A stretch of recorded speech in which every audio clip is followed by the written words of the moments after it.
Bismillahirrahmanirrahim. Assalamualaikum warahmatullahi wabarakatuh. Perkenalkan, nama saya Nurul Faiza dengan NIM E1R024173, Prodi Pendidikan Matematika, Fakultas Keguruan dan Ilmu Pendidikan Universitas Mataram 2024. Di sini saya akan menjelaskan tentang fungsi dan ragam bahasa Indonesia. Yang pertama saya jelaskan adalah tentang fungsi bahasa Indonesia. Baik, di sini ada dua fungsi bahasa Indonesia, yaitu yang pertama, fungsi bahasa Indonesia sebagai bahasa nasional dan fungsi bahasa Indonesia sebagai bahasa negara. 1. Fungsi bahasa Indonesia sebagai bahasa nasional. Baik teman-teman, di sini ada 4 fungsi bahasa Indonesia sebagai bahasa nasional, yaitu yang pertama sebagai lambang kebanggaan bangsa. Nah, maksudnya di sini teman-teman, contohnya apabila saya atau teman-teman pergi ke luar negeri dan tidak sengaja bertemu dengan orang yang Anda kira itu bukan orang Indonesia, tapi ternyata dia itu adalah orang Indonesia, dan pasti teman-teman semua menggunakan bahasa Indonesia sebagai media komunikasi. Nah, itu merupakan salah satu kebanggaan teman-teman bisa bertemu dengan orang Indonesia di luar negeri atau di negara asing dan bisa berbicara dengan mereka menggunakan bahasa Indonesia, karena bahasa Indonesia merupakan bahasa resmi negara kita. Selanjutnya yang kedua adalah lambang identitas nasional. Di sini contohnya itu seperti saat teman-teman berbicara atau berkomunikasi menggunakan bahasa Indonesia di negara asing, dan ada salah satu orang luar negeri atau negara tersebut mendengar percakapan teman-teman semua, pasti mereka bisa menandai atau mengetahui bahwasanya teman-teman semua adalah orang Indonesia. Mengapa? Karena teman-teman menggunakan bahasa Indonesia sebagai alat komunikasi. Selanjutnya yang ketiga adalah alat penghubung antar warga. Nah, alat penghubung antar warga ini maksudnya bahasa Indonesia itu sebagai salah satu alat komunikasi yang paling sering digunakan untuk media komunikasi sesama warga Indonesia, karena bahasa Indonesia merupakan salah satu bahasa resmi negara kita. Kemudian yang terakhir atau yang keempat adalah alat pengembangan kebudayaan. Bisa teman-teman semua ketahui dan perhatikan bahwasanya sekarang sudah banyak mahasiswa Indonesia yang pergi ke luar negeri untuk bersekolah, dan di sana pasti mereka akan membuat suatu komunitas atau suatu kelompok yang tujuannya akan memamerkan kebudayaan Indonesia. Nah, salah satu yang paling sering kita dengar adalah menyanyi lagu daerah, tari, puisi, dan lain-lain.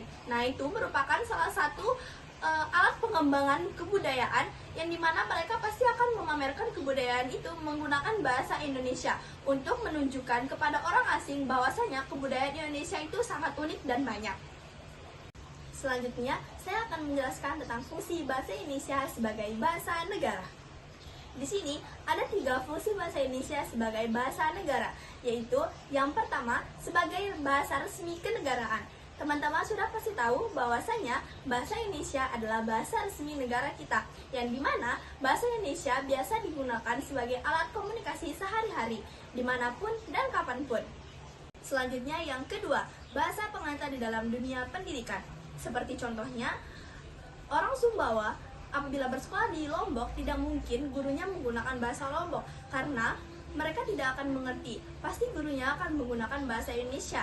Mengapa? Karena bahasa Indonesia merupakan salah satu bahasa resmi yang digunakan di berbagai tempat resmi, seperti persekolahan atau perkantoran dan lain-lain. Nah, oleh karena itu, bahasa Indonesia digunakan sebagai salah satu bahasa dalam pengantar pendidikan. Yang terakhir atau yang ketiga, alat pengembangan kebudayaan, ilmu pengetahuan, dan teknologi.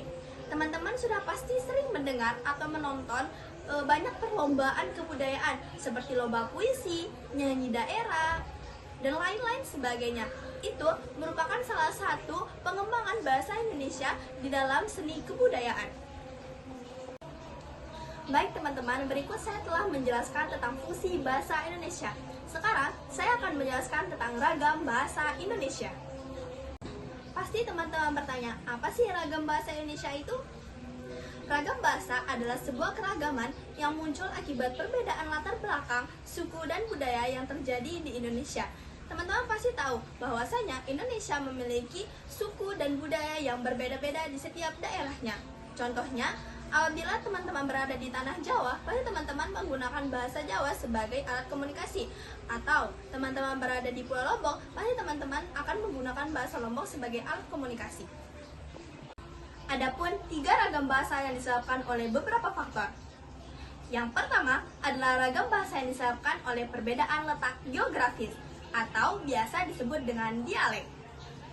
Teman-teman pasti bertanya, apa sih dialek itu? Dialek biasa kita sebut dengan sebutan logat. Nah, contohnya adalah orang Bima dengan orang Sumbawa bertemu, kemudian mereka berinteraksi menggunakan bahasa Indonesia. Memang mereka menggunakan bahasa Indonesia, tapi pasti ada sedikit perbedaan logat yang mereka lontarkan dari bahasa tersebut, walaupun mereka menggunakan bahasa Indonesia, karena mereka berasal dari daerah yang berbeda-beda. Yang kedua, ragam bahasa yang disebabkan oleh perubahan waktu. Contohnya, pada zaman Indonesia masih dijajah oleh Belanda, Indonesia menyebut mata uang itu dengan sebutan ringgit dan rupiah. Kemudian, seiring berjalannya waktu dan Indonesia sudah merdeka, Indonesia menetapkan nama mata uang adalah rupiah. Yang terakhir atau yang ketiga adalah ragam bahasa yang disebabkan oleh para penuturnya. Ada 4 ragam bahasa yang disebabkan oleh para penuturnya, yaitu yang pertama, ragam bahasa beku atau frozen. Pembentukan ragam bahasa ini tidak pernah berubah dari para penuturnya hingga sekarang.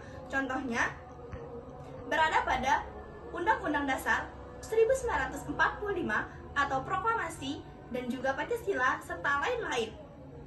Bahasa ini tidak boleh diubah. Apabila diubah akan mengenai sanksi yang telah ditetapkan oleh pemerintahan Indonesia.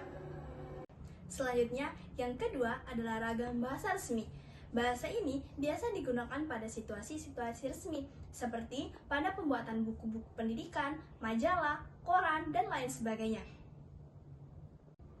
Selanjutnya, yang ketiga adalah ragam bahasa santai. Bahasa ini biasa digunakan oleh teman-teman semua untuk berkomunikasi atau berinteraksi sesama teman, kerabat, atau yang lainnya.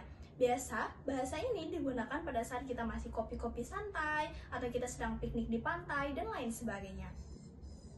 Yang terakhir atau yang keempat adalah ragam bahasa akrab.